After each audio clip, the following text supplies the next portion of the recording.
I had a beloved lady I promised to marry. We were both 30, the same age, and I had proposed to her, wanting to spend my life with her. As I nervously held out the ring, she smiled with tears in her eyes and said, "I do. I will marry you." Oh yay. Mike, you're so loud. I didn't care about the people around us. I was too busy shouting with joy. I'm sorry.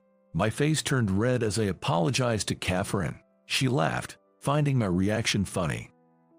Catherine had lost her parents at a young age and lived with her grandmother. After seeking blessings from Catherine's grandmother for our marriage, I was on cloud nine, thinking our happiness would last forever. One day, Catherine and I decided to visit a nearby spa in Colorado. Mike, you always overdo it with the long baths. Sorry, I feel dizzy. I had stayed in the bath too long and got lightheaded. It was getting dark outside, and I felt bad making Catherine drive, but I was too out of it to drive. I'll drive us home. You can rest. I'm really sorry. I apologized repeatedly to Catherine and reclined my seat to lie down. That spa was so relaxing, right? Maybe that's why I stayed in so long. My skin feels so smooth. We should go again. Yeah. I stared at the car's ceiling, lost in thought. From the car stereo, Catherine's favorite song played, lulling me like a lullaby, and I began to feel sleepy. Just as I started to doze off, I heard Catherine mumble, "Is that car behind us tailgating?" Those were the last words I remember before everything went black. The next thing I knew, I was waking up in a bed 3 days later. Something was obstructing my view. I mustered all my strength to call out, "Hello, is anyone there?" I tried to shout, but all that came out was a whisper. "Mike, you're awake. This is a hospital. I'll call the doctor." I heard the nurse's voice, and then the sound of footsteps. Soon after, a male voice, presumably a doctor's, spoke up. "Mike, can you hear me?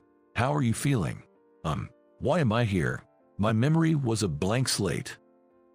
But I soon remembered being with Catherine. Concerned, I asked the doctor about her. "Where's Catherine? Is she okay?" The doctor hesitated for a moment before answering. "Mike, you were in an accident." "Accident? What happened?" I started to recall fragments of that day. We were on our way home with Catherine driving when suddenly, we felt a massive impact. But that was all I could remember. Neither the doctor or the nurses would tell me anything more than about my own condition. Confined to my bed, unable to move, and with no way of finding out what had happened, a week passed by. I felt my health improving bit by bit, especially after they removed the bandage from my head. Beside my bed stood a woman with a weary face. Despite her stern expression, there was a hint of sadness. "Why are you the only one alive? Why just Catherine?" It was Catherine's grandmother, Margaret, who I had met when we announced our engagement. Margaret's loud voice echoed throughout the hospital room, berating me. I forced myself to sit up and asked, "Please, tell me what happened. Don't you remember anything? Catherine had a severe head injury when she was brought here. Why, where's Catherine now? Catherine's funeral is already over. She had an organ donor card, so her body is." Margaret couldn't continue and broke down in tears. Overwhelmed by grief, I screamed out loud, "Mike, you shouldn't be sitting up right now." Alarmed by my shout, a nurse quickly rushed in. I was gently but firmly held down by several nurses and made to lie back down in bed. Margaret, looking drained, left the room with assistance from another nurse. When I closed my eyes, I saw Catherine's smiling face. I had wanted to protect that smile. Why was I the only one still alive? At that moment, I didn't care about my future. Yet, even with these thoughts, my body continued to recover steadily. Soon, I could sit up and gradually stand on my own. Eventually, I was discharged from the hospital. On the day of my discharge, I went straight to Catherine's grandmother's house. I was not able to attend Catherine's final moments and felt the need to pay my respects at her altar. More than 3 months had passed since Catherine's funeral. Relying on my memories, I reached the front of Catherine's house. With trembling hands, I pressed the doorbell. After the chime, a woman's voice answered. "Yes, who is it?" "It's me, Mike." "Pardon." She seemed not to recognize my name. I was her fiancé. May I pay my respects to her? Before I could finish speaking, the front door flung open. As I approached the door, Margaret stood there, her face stern. Without warning, she hurled something at me. "You good for nothing. How dare you show your face here? I never want to see you again. Just leave."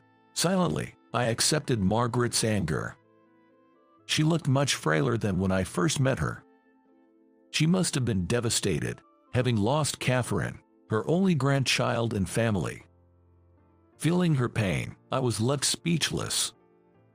Outside the front door, after her outburst, she broke down, falling to her knees in tears. I tried to approach and comfort her, but she said, "Don't touch me, I don't need your help," and stormed back inside, still showing a strong front. I couldn't say a word. I bowed slightly to the empty entrance and left. From then on, I frequently visited Catherine's house.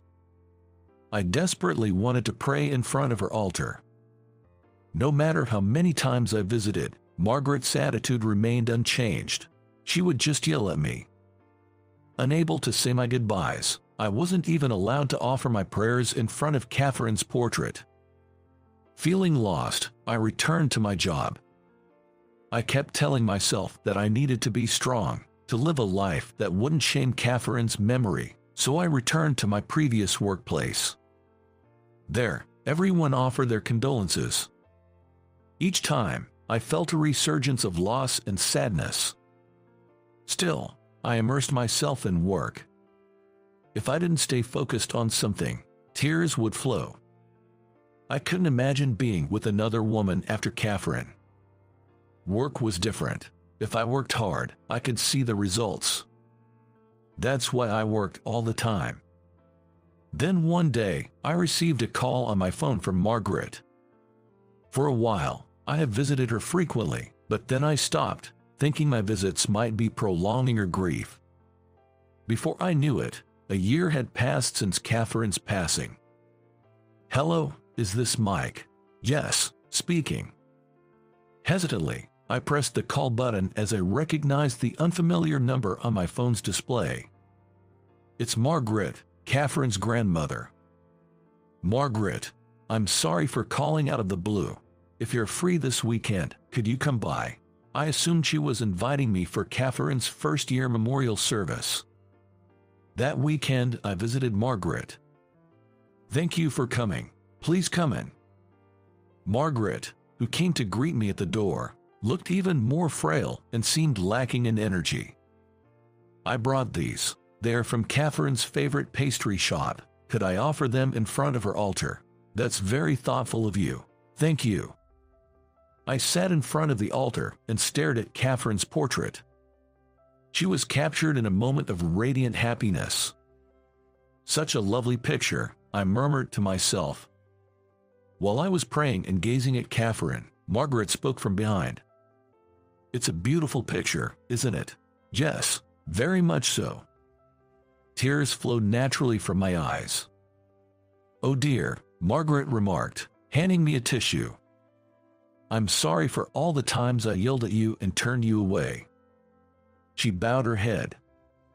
"Please, raise your head. It was my fault. I shouldn't have let Catherine drive." "No, neither of you are to blame. It was the drunk truck driver. I took out my unplaceable anger on you. I made you suffer. I'm so sorry. My health hasn't been great lately. I've been worried about what will happen to Catherine's memories after I'm gone, so I wanted to reach out." "Are you okay? Is your health all right? It's a selfish request, but when I'm gone, could you visit Catherine's grave for me?" Margaret handed me a piece of paper with the address of the cemetery where Catherine was buried. Please don't say that. I felt a deep pang of sorrow looking at Margaret's sad face. There's also something else I wanted to give you, which is why I called you here today. Margaret placed an envelope before me. The front read, "To the family of the heart donor." What is this letter? It's from the person who received Catherine's organ donation. Please read it. I took the letter, carefully unfolding the neatly folded paper inside. Upon unfolding the neatly creased envelope, it was densely filled with handwritten words. It contained expressions of gratitude from the person who had received Catherine's heart through transplantation. The letter detailed their gratitude for having been able to breathe the outside air after enduring a long battle with illness post-transplant. The handwriting bore a slight resemblance to the way Catherine used to write. The note was adorned with rounded, endearing characters at the corners. Catherine's heart. It's still beating inside someone else. Margaret nodded in silent agreement. It wasn't long before Margaret passed away. I never failed to visit Catherine's grave every month to pay my respects. From then on, I was mostly immersed in my work. Having lost Catherine, and now in my 40s, I had given up on the idea of falling in love again. A decade had passed since the accident. Being deeply engrossed in work and being single for so long, my superiors and older colleagues began suggesting I should marry. There were only older female colleagues, except for one part-time lady, and they seemed concerned about my bachelor status, even broaching the subject of arranged dating. I'd always respond vaguely, politely declining each time. Then, a woman from another department was transferred to ours. She was 30. Coincidentally, her name was Katie. "Hello, I'm Katie. Nice to meet you all." As she introduced herself with a bright smile, my heart skipped a beat. Because she had a dimple in the exact same spot as Catherine. For the first time since losing Catherine, I found myself constantly stealing glances at Katie. "Mike, can you work with her for a while?" Snapped back to reality by my boss's words, I responded, "Sure, nice to work with you, Katie." "Thank you." From then on, we worked together constantly. She always gave her best, making diligent notes and always trying hard. "Katie, you don't have to push yourself so hard." "No, I'm okay. I actually enjoy this." Enjoy. Wow, I can't even remember the last time I felt like that at work. We both laughed, and then she said, "I have been hospitalized for a long time, so I'm just happy I can work now." "Oh, I see. I'm glad you're doing better now." "Yes," Katie responded with a vibrant voice and a cheerful laugh. Her smile at that moment reminded me so much of Catherine, almost making me wonder if they were related. From then on, I found myself longing to see Katie smile and began engaging in lighthearted conversations with her more frequently. When Katie started getting used to working alone and I was away from my desk for a bit, I found a sticky note on my desk saying I had received a call. Reading the handwriting on the note, I was taken aback. It was strikingly similar to Catherine's handwriting. The characters, with their rounded corners, looked so adorable and familiar that it took me by surprise. Katie approached and seemed to notice the note. "This sticky note, Katie, did you write it?" "Yes, you had a call a moment ago. They wanted you to return it when you can." "Oh, okay, thanks." She simply nodded and returned to her tasks. For some reason, I couldn't discard that sticky note and kept it in my pocket. I started to feel that Katie was becoming a significant presence in my life. Around this time, an older colleague started suggesting arranged dates for me. "A friend of mine has a daughter, and I mentioned you." "What? She's interested. Why not meet her, just for a chat?" "No, I really don't. Just meet her, come on."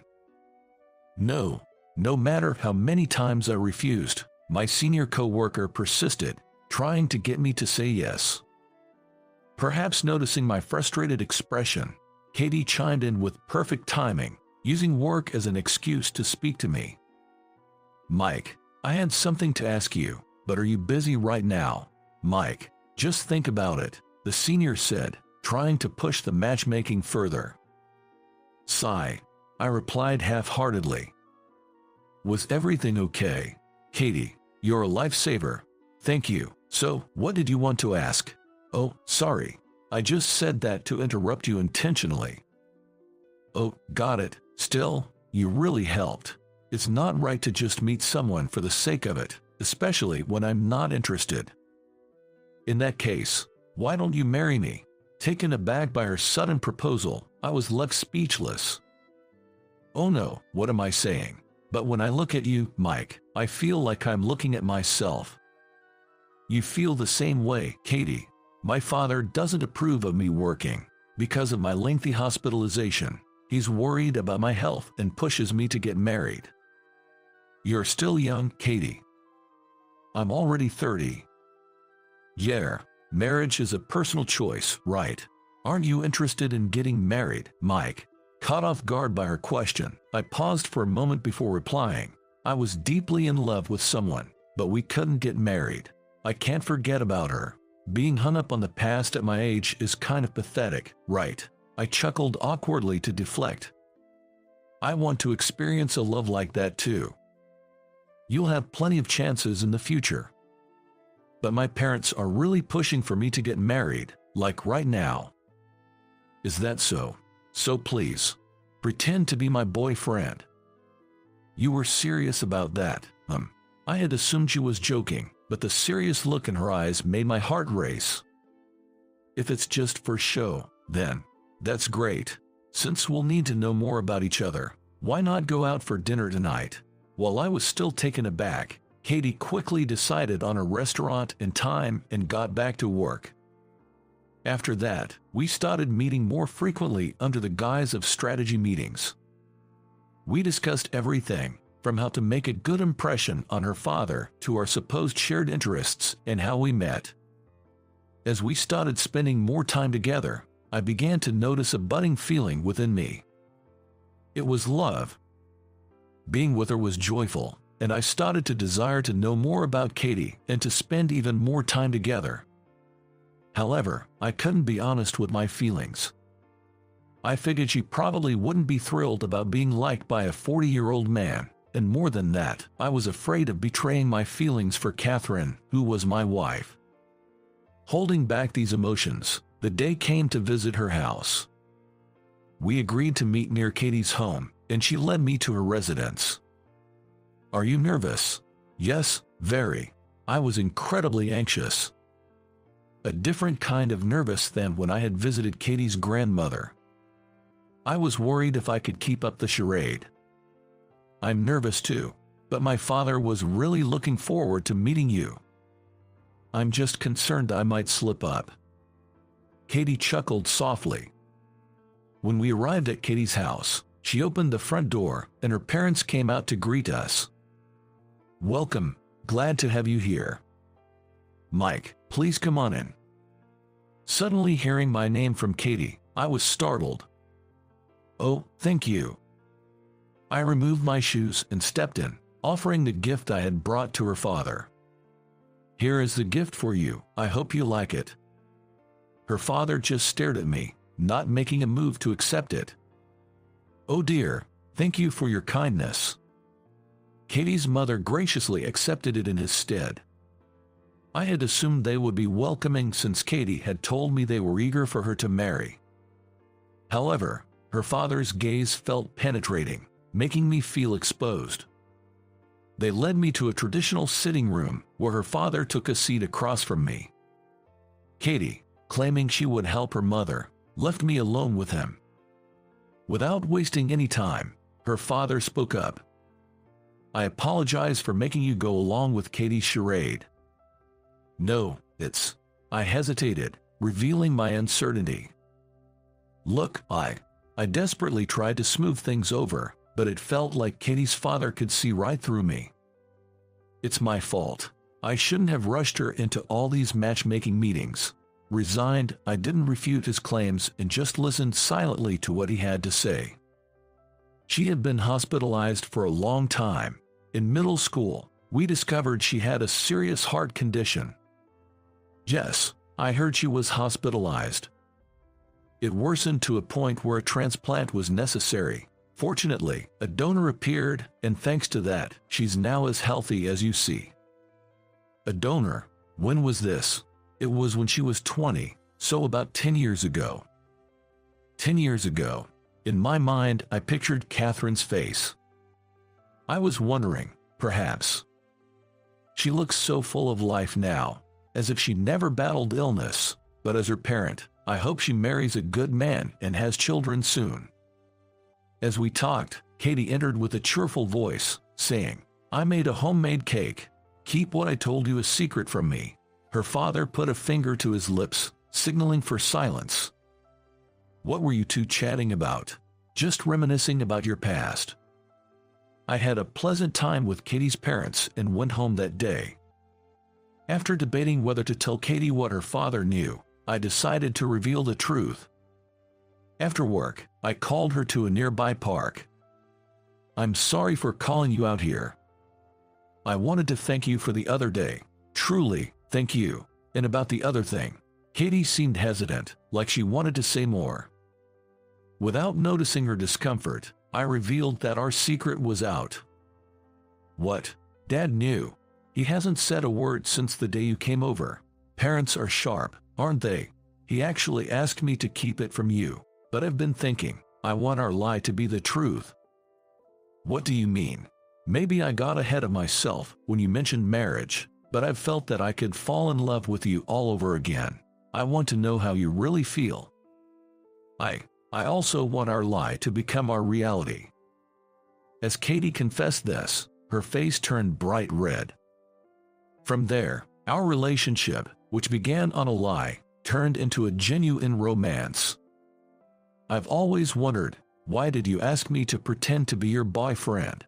"Well, during my hospital stay, I had a teddy bear that looked a lot like you, and something about you felt familiar, like I'd known you before. So I thought you'd be the perfect choice." "I see." Seeing Katie's puzzled look, I chuckled. That sense of familiarity. I wondered if it had something to do with the heartbeat of Catherine's heart inside Katie. But my love for Katie wasn't as a substitute for Catherine. After 10 years, I took out the photo of Catherine's smiling face from my wallet. I placed that photo, along with a letter addressed to Catherine, deep inside a drawer. "Thank you so much. Please keep watching over us," I murmured to Catherine's photo. I hope you enjoyed this. Your subscription to our channel really motivates us. See you in the next video. When I heard her voice, weakly apologizing, I was stunned. I've always known her to be strong-willed and assertive. It was the first time I had ever heard her voice sound so fragile. Such a weak voice didn't suit her at all. That's why I decided to confront whoever was tormenting her. This incident would greatly change the dynamics between her and me. My name is James, a 28-year-old working as a nurse. Nowadays, my paycheck is steady, and I never have to worry about putting food on the table, but it wasn't always this way. My family was slightly well off, and I attended a prestigious middle and high school. Back then, I was a typical nerdy kid with glasses. I didn't have many friends, but I never felt lonely. But I did have a friend, or perhaps a rival. Her name was Catherine. I assumed she didn't like me because she was always tough with me, but it turned out that wasn't the case. Catherine was simply very competitive. You see, we always competed for the top spots in our grades. Since middle school, we had been in the same class. I thought she was just a classmate, but one day she declared, "You're my rival," so I guess that's what we were. Whenever Catherine lost to me in tests or rankings, she would get incredibly frustrated. She had tutors and even attended after-school programs, so she hated losing to someone like me, who did nothing special. All I did was study because, well, I had no friends and nothing else to do. At first, I found her confrontations annoying, but eventually, that feeling faded. Perhaps it was because I got to see her hard-working side. Catherine's father ran a successful business, and she admired him greatly. "I'll take over the company in the future." That is what she professed to those around her. And it wasn't just talk. She was genuinely dedicated to her studies and even played sports to build her physical stamina. She was also actively involved in student council and volunteering. Back then, I didn't have any particular dreams or goals. But watching her work tirelessly towards her dreams was truly inspiring. She had a strong personality, but it was a sign of confidence and was cool. Catherine had charisma, always surrounded by people. She might have been bossy or demanding towards me, her rival, but she was generally great with people and had an uncanny ability to read the room. The opposite of me, who has no friends. She had everything I lacked. That's probably why I was drawn to her, and thinking back, I probably had feelings for her. But then, a life-changing event happened. The company my dad worked for went bankrupt, and he lost his job. Devastated, my mom's health declined and she was hospitalized. Staying in an expensive private school was out of the question, so I had to drop out of high school. News about my father's company going under and my dropping out spread like wildfire throughout the school. Everyone started treating me like I was delicate. But it was Catherine, of all people, who reached out to me during those times. "Why are you quitting? What about college? You could take out student loans and continue your education." Of course, I had thought about that, but considering our current financial situation and my parents' emotional state, I felt it was hard to continue attending a private high school. I explained this to Catherine, but she glared at me with tears in her eyes. "You were my rival. Why, fine. I hate you anyway." The expression on Catherine's face when she yelled was more of sadness than anger. Being the smart girl Catherine was, I believe she understood my family's circumstances. Yet, she probably couldn't sort out her feelings. I couldn't shed a tear when my parents informed me about the company's bankruptcy, nor when I realized I couldn't continue in high school. I felt I had no choice but to accept it. That's why seeing her, who could express her emotions so freely, felt so refreshing. I eventually dropped out of high school and lost contact with Catherine.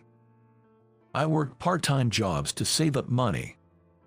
With my parents' encouragement, 2 years later, I took the entrance exam for another high school and started my high school life over. During my mother's hospital stay, I was inspired by a nurse who took care of her, so after high school, I went on to nursing school. My second time in high school and my time in nursing school were financially tough for our family of 3, but we managed to pull through together. After I started working as a nurse, our financial situation gradually improved, and now both my parents and I live a stable life. Then, in my 4th year of working as a nurse, I ran into Catherine at the hospital. She came in as a patient. At first, I thought, could it be someone with the same name? But when I saw her lying in the hospital bed, it was undoubtedly Catherine, my former classmate. She always had a cute face since our student days, but she had grown even more beautiful as an adult. I thought she probably wouldn't be single for long with all the male attention she might be getting, but I kept that thought to myself. Upon seeing me, Catherine looked surprised, but quickly resumed her assertive expression. "It's been a while since you dropped out of high school, right? Giving up and settling for a life without a diploma. What a loser." Her provocative tone was oddly familiar, making me chuckle. It has been a while. It took me 2 years, but I did return to high school. Thanks to that, I even became a nurse. Upon hearing this, Catherine looked at my badge and smiled just a tad. However, she quickly reverted to her assertive demeanor. "Well, that's great for you. I mean, it doesn't concern me, but good for you, I guess." It seemed she had been genuinely worried about me after I dropped out of high school. I wish she could just admit her feelings. Seems like some things never change. She's still so tough with me, even now. After Catherine graduated from a prestigious university, she joined her father's company and has been working hard ever since. I was genuinely happy to learn she was still pursuing the dreams she talked about in high school. "It's impressive. You always said you'd take over your dad's company. You're really making it happen. Truly amazing." When I said this, Catherine turned her head down. "It's not that big a deal. I still have a long way to go. My dad, he doesn't really recognize my efforts." Her voice trembled, and I couldn't find any words to comfort her. Not wanting to dwell on the topic, I desperately tried to change the subject. Then, I remembered why I had visited her room in the first place. Would you mind if I took care of you while you're here?" She quickly looked up. "Take care. As your primary nurse, I want to help until you're discharged." Catherine bluntly responded, "Fine." But I knew that she was just playing coy. "Let's make this a good stay. If you need anything, just let me know." She replied softly, "Thanks." And so, the beautiful girl from my past became my patient. Catherine was admitted because of a severe stomach ulcer. If she had come to the hospital earlier, it might have been better, but in Catherine's case, even the doctors were shocked at how advanced her symptoms were. Knowing her, she might have prioritized her work and endure the pain. I hoped she could at least have a stress-free stay in the hospital, but for some reason, she was incredibly demanding, but only towards me. "Hey, can you get me that shampoo from the gift shop? Could you grab me some magazines? I'd like them today," and so on. It felt like I was doing more personal errands than actual nursing tasks. Come to think of it, she would make such small demands back in high school too. I never imagined she'd still be this way as an adult. Feeling a bit overwhelmed, I discussed this with another nurse, expecting some understanding, but I got a surprising reply. Demanding? Catherine, I've never noticed that. Moreover, not just one but all the other nurses seem to feel the same way. A lot of Catherine's colleagues came to visit her at the hospital. I subtly asked them about Catherine's character at work, and everyone had nothing but praise for her. They said she's efficient at her job and communicates well with everyone, making the work environment smooth. This means Catherine's demanding behavior is directed only at me. Towards other nurses and people around, Catherine was courteous and had a good reputation. That's why I finally confronted Catherine about her behavior. "Why aren't you this demanding with other nurses? What's wrong with me? It's not that. I don't dislike you or anything." For once, even Catherine looked demure. I left her room that day with the air heavy between us. But in the end, she never told me why she was only demanding with me. I think it is too much just because we were just classmates. But the next day, I started to regret a bit. Being hospitalized for so long and taking time off work must be tiring for Catherine. She might just want to be a bit demanding sometimes. I realized that I might have treated her more as a former classmate than a patient. As a nurse, I should first consider the patient's feelings. Thinking I should talk to Catherine again, I went to visit her in her room. But I couldn't enter right away because I heard voices from inside. From the hospital room came the stunned voice of an elderly man. "Being hospitalized for a stomach ulcer is an exaggeration. Don't tell me it's because of work stress. Pathetic. Taking time off. I'm really disappointed in you, Dad." Catherine's voice was so weak, I could hardly believe it was her. "I guess leaving the company to a woman like you is impossible. You should have just stayed at home, learned to be a proper wife, and agreed to the arranged marriage I set up for you. That's probably all you're good for." From the conversation, the man seemed to be Catherine's father, but what he was saying was incredibly harsh. Ever since middle school and high school, Catherine had admired her father and worked hard to take over the company. From what I've heard from her colleagues, she has been continuously putting in the effort and is competent at her job. I wondered how her stomach ulcer got this bad, and maybe it has something to do with her father. Perhaps she overworked herself, trying to gain her father's approval. "Come on, Catherine, stand up for yourself." I silently urged her in my heart, but my wishes weren't conveyed. All I heard was a soft, "I'm truly sorry," from Catherine. Her voice tightened my chest. "Maybe it's my fault for giving you time and waiting. You've been a disappointment. Forget about work in the company. I'll arrange another match for you." To his words, Catherine's voice overlapped with tears. "Please wait, I can still do it. I believe I can be of use." But her desperate plea went unheard. I clearly heard a heavy sigh from Catherine's father from outside the room. Sigh, marrying into a beneficial business would be much more useful for the company. After saying just that, he left without lending an ear to Catherine's pleas. Nurses probably shouldn't get involved in the personal matters of patients and their families. But at that moment, as a friend, I couldn't just stand by and watch him walk away. "Wait, please. Ever since she was a student, she's looked up to you and dreamt of taking over the company. She's continuously worked hard for it. Can't you at least recognize her efforts?" Catherine's father looked at me perplexed. "You're just a nurse, right? It's not your place to comment." I understand that, but as a friend, I tried to persist, but he interrupted, "I'm in a hurry," and left. Without a hint of being moved by my words, he left with a cold expression.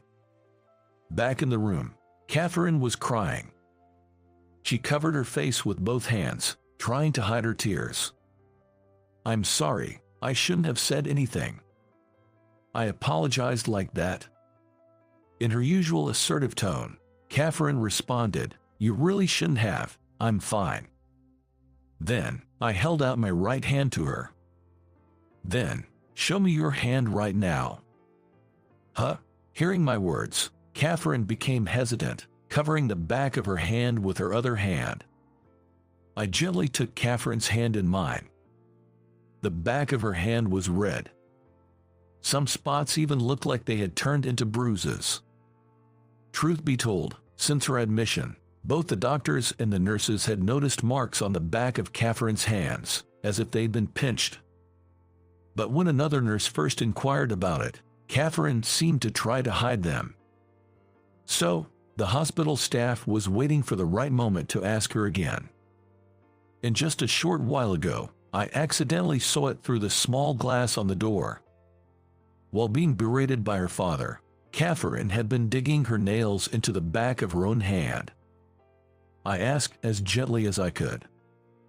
"You do this from time to time." Catherine remained silent for a bit, but eventually she shared the truth. Apparently, she does it when she feels an excessive amount of stress. "It's pathetic. I can't even work well enough to gain my father's approval, and yet I'm so mentally fragile. I remember her being so confident back in our school days. But now, she seemed to have lost that confidence." Given the harsh words she'd received from her father while being sick in the hospital, it might not be surprising that she felt this way. "Don't tell anyone," I cried, "okay? I know you've seen me at my worst since our school days, but I don't want to show my weaknesses to others," she said. It was then that I realized her whims that were exclusively for me were because she trusted me, knowing her stubborn side, and maybe a bit of dependence. Realizing that, I couldn't help but want to support her, seeing how hard-working and clumsy she can be. "I won't say a thing, but hey, you can tell me anything. I might not be able to offer advice or solutions, but I'll always listen." Catherine gave a small smile and said, "Thank you." During the rest of her stay in the hospital, Catherine's selfishness was hushed up and we spent most of our time talking leisurely. Perhaps Catherine needed a place where she could vent and show her vulnerabilities. She had decided to take an extended break from work. After her discharge, Catherine and I began to occasionally meet up and go out for meals. She had returned to work, but instead of diving back in full throttle, she seemed to be taking things more slowly. Spending time with me, I think she pondered on how to work while also taking care of herself. I was curious about her relationship with her father, but I decided not to ask until she brought it up. Still, her expression seemed brighter compared to when she was in the hospital. So, I chose to watch over her a little longer. During our fourth dinner together, I confessed my feelings to Catherine. Sadly, she turned me down. However, she did ask if I could wait a little longer. Of course, I asked her why, but she didn't tell me. But since she asked me to wait, I felt I had no other choice. 3 months later, out of the blue, she told me, I quit my job. After her discharge, her father had apparently tried to push forward with a marriage arrangement. But Catherine simply couldn't accept that and decided to distance herself from her father. You sure about that? Weren't you saying since school that you wanted to take over your dad's company? I asked. To that, she laughed and said, I'm over it. Being with you, you've affirmed every part of me. I felt like I was able to breathe properly for the first time in ages. Food tastes better, and I sleep soundly.